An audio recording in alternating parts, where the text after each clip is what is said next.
Nova Caixa Galicia en Santiago dedica una gran exposición al artista Leopoldo Nóvoa, apenas hace un año fallecido. Se reúnen obras primeras y la última de un trabajo que se caracteriza por su sencillez y la emoción de lo esencial. En su evolución ha ido desechando elementos hasta quedarse con el espacio y la luz. Hablamos y repasamos la obra de uno de los artistas más internacionales del arte contemporáneo en Galicia, con la comisaria de la muestra y crítica de arte Mercedes Rozas.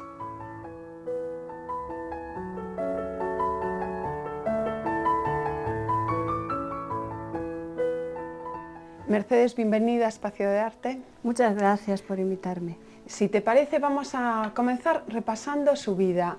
¿Qué es lo que más te impactó de su persona, de Leopoldo? Bueno, como persona, Leopoldo Nóvoa me impactó sobre todo su honestidad. Me impactó su afectividad hacia los amigos. Yo que lo traté durante años me pareció siempre una persona muy cariñosa, sobre todo en especial, por lo menos conmigo. Y de Leopoldo Nóvoa, artista, yo destacaría que siempre tuvo una intuición en especial en los cambios que se produjeron dentro de lo que es la historia del siglo XX, ¿no? Y él siempre fue un paso hacia adelante, siempre. Por eso, al final de sus años, su obra era prácticamente tan fresca pues, como la de los 60 o 70. Y de esos cambios de los que hablas precisamente, ¿cuál es la etapa que más te ha interesado? Bueno, hombre, creo que la etapa, digamos, el cambio, el giro más importante se produjo justamente al principio de todo.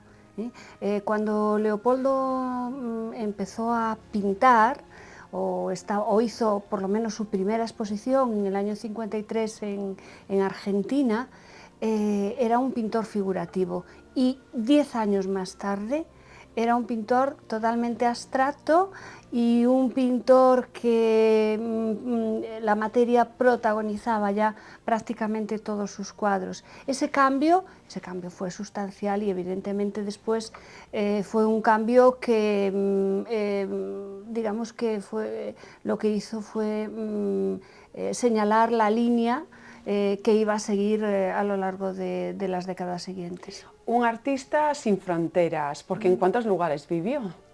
Bueno, como sabes, Leopoldo nació en Pontevedra, en una aldeíta, en Salceda.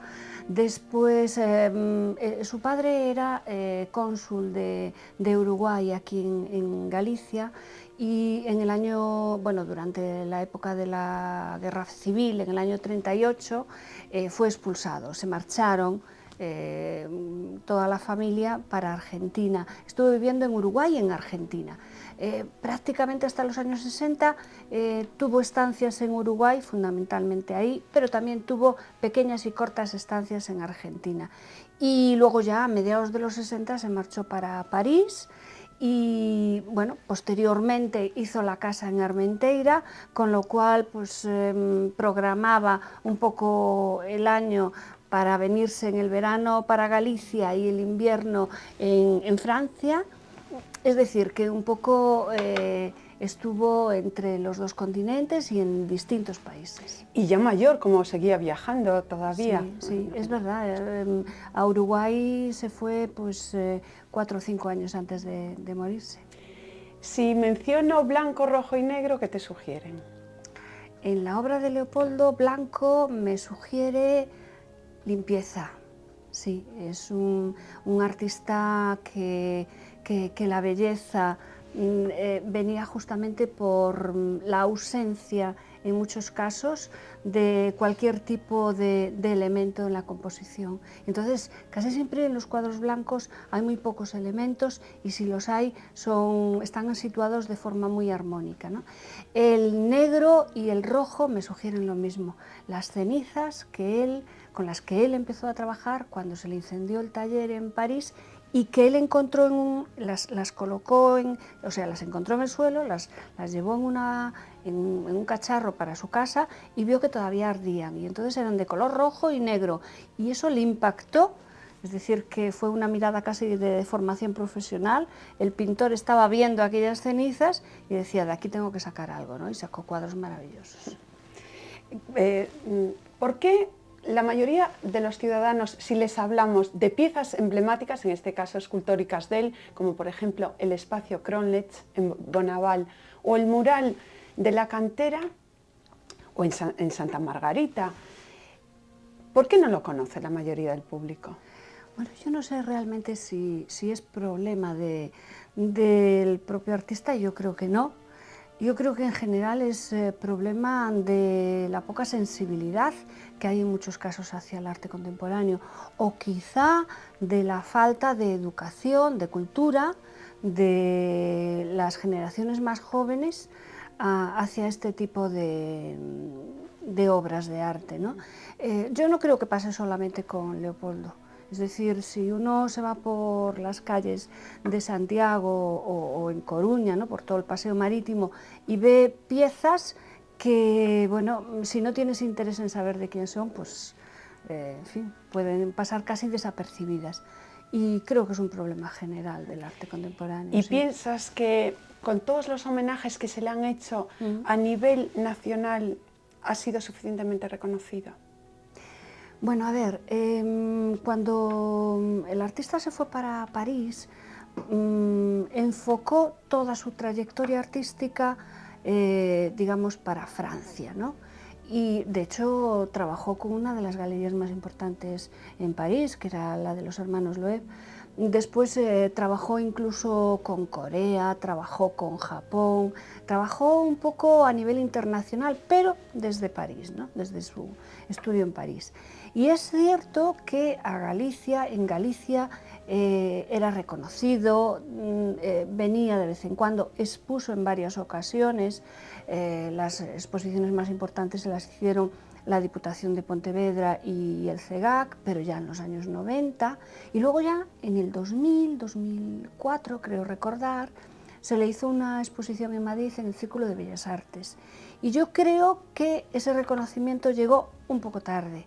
En el 2004 Leopoldo ya era una persona mayor, un artista con una trayectoria muy importante, pero que ya no daba lugar, lógicamente, pues en parte a hacer más actuaciones dentro de lo que era fuera del territorio de Galicia. Bueno, hablando de esas actuaciones, vamos con la exposición que nos ocupa, que lleva por título Leopoldo Nóvoa, Alén do tempo. Has recurrido para este título a la poesía de Valente y a la pintura de Leopoldo. Sí, Leopoldo era una persona muy sensible hacia la poesía en general. De hecho, en esta exposición hay distintos libros que él ilustró de distintos poetas, ¿no? Y uno de ellos hizo una carpeta con las poesías, con las cantigas de Valente. Yo creo que un poco porque tenían esa vinculación, la obra de Valente y la obra de Leopoldo, que sobre el silencio, sobre el misterio, en fin, yo creo que enfocado en ese sentido, al final enlazaron muy bien. Y la primera cantiga de Valente termina justamente con Alén do tempo. Y a mí me parecía que, ya que Leopoldo había fallecido hacía 8 meses, bueno, consideré que era un buen título para la exposición. Por eso, digamos, me apropié un poco de la poesía de Valente para el título, ¿no? Y en esta exposición vemos obras, algunas nunca vistas, piezas de los años 50, sí, en las que Leopoldo todavía era un artista figurativo y en el que se ven eco, por ejemplo, de Louis Seoane, que es precisamente el que lo invita a participar en sus primeras exposiciones. Sí, sí, has dicho bien. Cuando estaba en Argentina, cuando vivía entre Argentina y Uruguay, él estaba muy vinculado a lo que era el grupo del exilio gallego allí, ¿no? Y entre ellos estaban Seoane y Fernando Valenzuela. Y los dos lo animaron para que hiciese su primera exposición en el año 53, en una sala de Buenos Aires.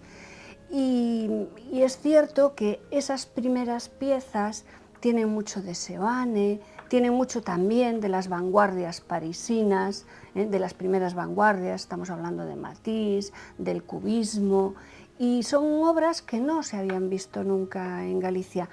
Sí, estaban catalogadas porque aparecen bueno, acompañando algunos de los textos de las exposiciones más importantes que Leopoldo tuvo, pero en cambio no tuvieron una presencia expositiva. Y bueno, es difícil conseguirlas porque la mayoría están en Uruguay, y nos hemos hecho con 3 piezas, 2 muy bonitas de la Fundación Barrié y otra, un bodegón fantástico de la viuda de Leopoldo, de Susana Carso. Y también con la obra final, que no sé si ha sido fácil conseguirla, que lleva por título Tella picada sobre gran negro. Sí, es del año 2010, tanto ese cuadro como otro también que tiene el mismo motivo, ¿no? Lo de la tella, que es así como una especie de forma geométrica en la parte superior del cuadro. Bueno, no fue difícil en el sentido de que una de las piezas es de un coleccionista privado de aquí de Galicia y el otro es de Susana.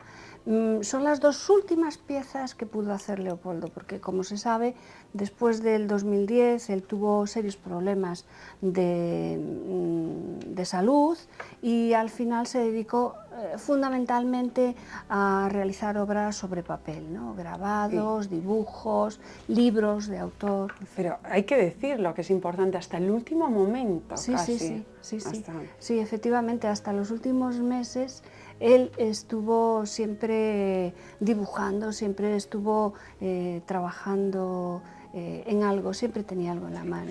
Y como decía Ramiro Fonte, en su obra podemos ver las tragedias de nuestro tiempo, pero esa desolación que nos da ese agujerear el lienzo, tampoco el resultado final es tan trágico, aunque haya esas punzadas, esos cristales incorporados. No sé si se convierte en piezas sutiles. Me alegro muchísimo que hayas hecho la referencia a Ramiro Fonte, porque yo creo que si hay un texto precioso de la obra de Leopoldo Novoa, es el que le hizo Ramiro Fonte. Creo recordar que fue para la exposición de la Diputación de Pontevedra, ¿no? Creo que es un texto redondo. Y efectivamente él habla mucho de las cenizas. Bueno, las cenizas en Leopoldo significaban drama porque vienen del incendio de París, ¿no? Y cuéntanos un poco, porque a raíz de ahí, digamos que él se reinventa a raíz del incendio. Sí. Utiliza ese material como un revulsivo para un nuevo paso en su obra, ¿no? Es cierto que el espectador a veces tiene una mirada distinta a lo que tú comentas, ¿no? Es decir, a veces puede resultar incluso que esas cenizas pueden llegar a ser muy líricas, poéticas, pero yo creo que no son miradas contrapuestas, es decir, que no hay una contradicción entre lo que pensaba y el artista y lo que tú puedas ver en la obra. Un poquito repasando la exposición, bueno, tenemos el catálogo que lo traes contigo, sí, y has invitado a escribir, una de las personas que lo conocía mucho, a Xavier Seoane también. Sí, Xavier Seoane era muy amigo de Leopoldo, tuvo con él además grandes vivencias de viajes y estuvo muy en contacto con su obra. Y entonces me parecía una persona ideal para poder escribir, ¿no? Además, la propia Susana me comentó que a ella le gustaría que él escribiese en el catálogo, y para mí me parece es un privilegio. Y que haya salido el catálogo. Bueno, fíjate, sí, en estos momentos sí. Creo que hay que dar gracias de que se puedan hacer catálogos de este tipo, sí, en la situación en la que estamos, efectivamente. El otro texto es de Fernando de Valenzuela, que es justamente el hijo del exiliado del que hablé antes. Bueno, y el texto de la comisaria, bueno, que sí, no deben de perderse. También estuvo muy bonito el homenaje que le hicisteis también hace poco en Bonaval, sí, en Santo Domingo, sí, de Bonaval. Bueno, hay una serie de amigos, creíamos que había que hacer algo para recordarlo, en fin, para que estuviese presente de alguna forma. Fue justamente a los 2 meses de haber fallecido, Y sí, efectivamente fue un homenaje muy emotivo porque todos los que estábamos allí lo queríamos mucho. Sí, y con el texto de la promotora, también Mercedes, muy sentido. Bueno, sí, yo es que lo quería mucho a Leopoldo, me llevaba muy bien con él, teníamos mucha amistad y lógicamente pues sí, sentí muchos... Ya que dices que tenías mucha amistad y que has estado en su estudio, realmente la obra de él había que entenderla en su estudio, en esa casa que le ayudó a restaurar Celestino García Braña.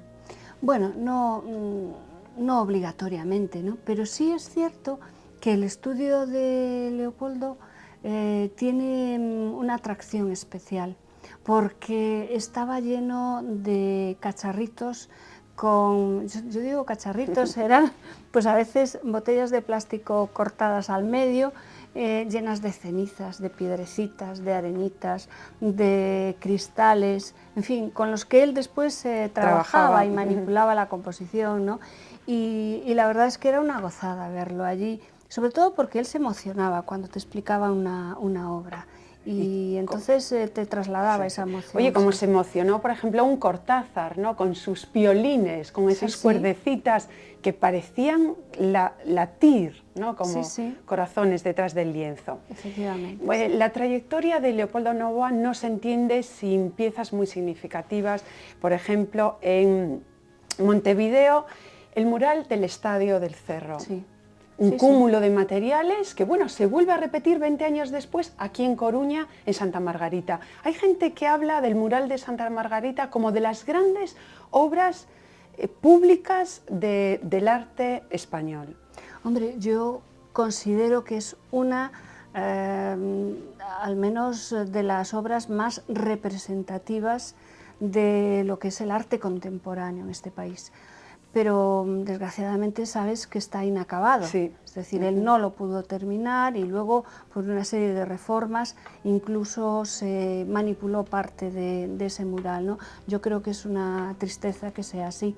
Y esa historia con los murales, porque él hizo varios, empezó efectivamente en el mural del Cerro, en Montevideo. Allí fue donde experimentó con la materia, con todo tipo de desperdicios, de ladrillos, de hierros, de arenas, de cenizas, en fin, de carbón, absolutamente. Le había ayudado mucho sus estudios de cerámica y de arquitectura para ello. Claro. Él tenía una mirada especial hacia el espacio. Hay que pensar que son casi 600 y pico metros de espacio para hacer ese mural, ¿no? Y cómo se ha ido, ahora estamos viendo la obra inicial, en definitiva el camino de él ha sido irse despojando de vestiduras y quedarse en lo mínimo. Hay etapas también muy significativas en que realmente solo hay luz y color, por ejemplo en los blancos, en esos rojos, la superficie. A partir de principios de los años 60, él, yo creo que por pura casualidad, cuando él todavía realizaba esa pintura figurativa que hemos visto antes, que Seoane llamó, por cierto, la pintura de la memoria, porque él, las iconografías eran los recuerdos que él tenía de Galicia, ¿no?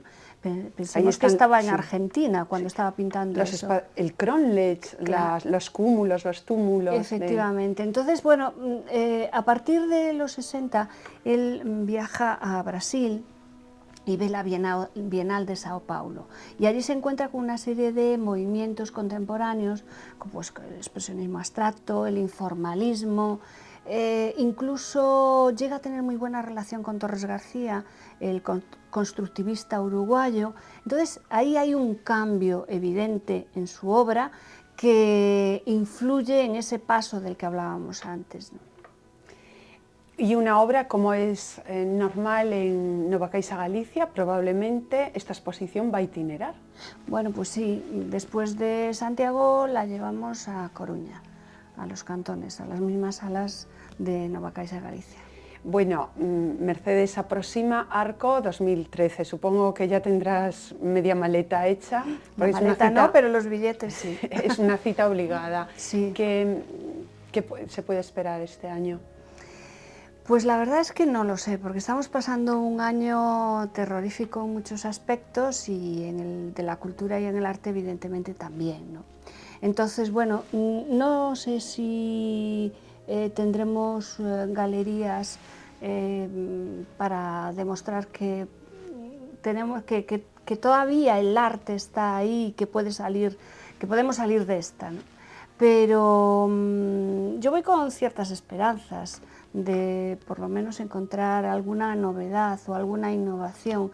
Se dice que en las épocas de crisis, ¿no?, se agudiza el ingenio. O sea que, en fin, esperemos que sea así. Y actualmente el arte contemporáneo, ya has hablado en su momento, has impartido alguna conferencia, se ha liado con otras disciplinas.